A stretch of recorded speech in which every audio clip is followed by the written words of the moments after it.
曾经高喊不作恶的那群人，正在批量接入五角大楼的最高机密网络。重磅消息！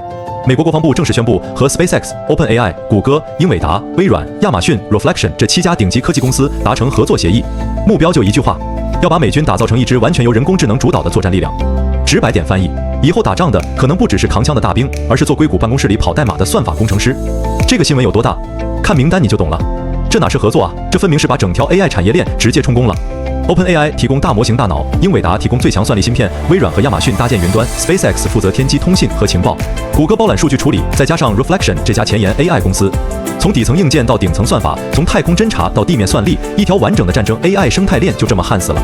这些公司的技术将直接接入美军 IL-6和 IL-7级涉密隔离网络。IL-6和 IL-7是什么概念？那是美军机密程度最高的网络环境之一，核心情报和作战指令都在上面跑。也就是说，以后战场上从发现目标到生成打击方案，可能只需要几秒钟，甚至几毫秒。人类指挥官最后干什么？点一下鼠标，确认左键单击，右键单击，左键单击，仗就打完了。但这还没完，真正值得关注的是这个协议背后的宫斗大戏。有一家顶级 AI 公司叫做 Anthropic， 创始人本身就是 OpenAI 出来的，技术绝对顶级，本来也是五角大楼的座上宾。但这次他被踢出了名单，甚至被美国国防部直接打成了供应链风险。什么概念？这个标签过去只用来封杀外国对手企业，原因只有一个 ：Anthropic 拒绝让自己的 AI 技术用于完全没有人类监督的自主杀人武器。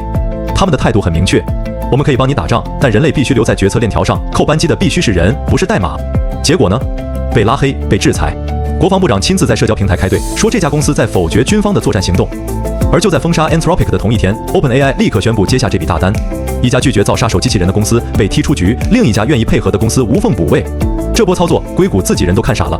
说到底，这其实是一场巨大的产业撕裂。科技圈这些年打得最响亮的口号就是 AI 伦理、负责任的 AI， 以人为本。谷歌当年因为接了五角大楼的一个 AI 项目，几千名员工直接发起联名抗议，最后谷歌被迫宣布退出。现在呢？根据最新的报道，又有超过600名谷歌员工签了请愿书抗议这次合作，但谷歌这次没有退，因为国防预算这块蛋糕太大了，谁也舍不得松手。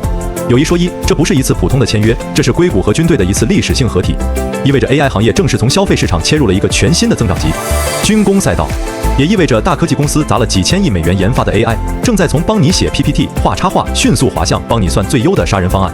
科技行业已经正式进入国防预算收割机时代。而在中国这边，各大 AI 公司和军工体系的联动也正在加速，军队智能化转型早已是公开的战略方向。就在上个月，美军对伊朗的实战行动中 ，AI 系统已经在实战中承担了推荐打击方案、计算弹药消耗、生成作战计划的角色。在一个代号叫“史诗怒火”的军事行动里 ，AI 首次主导了从情报融合到打击执行的完整杀伤链，一切都在加速。人类到底还要不要守住最后那道底线？引爆按钮由人来按。如果未来战场上最聪明、最致命、速度最快的那一方不再是人类，那我们该跟谁谈判？又该向谁问责？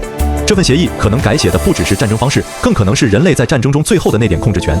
你对这个事儿怎么看？是科技进步，还是打开了潘多拉魔盒？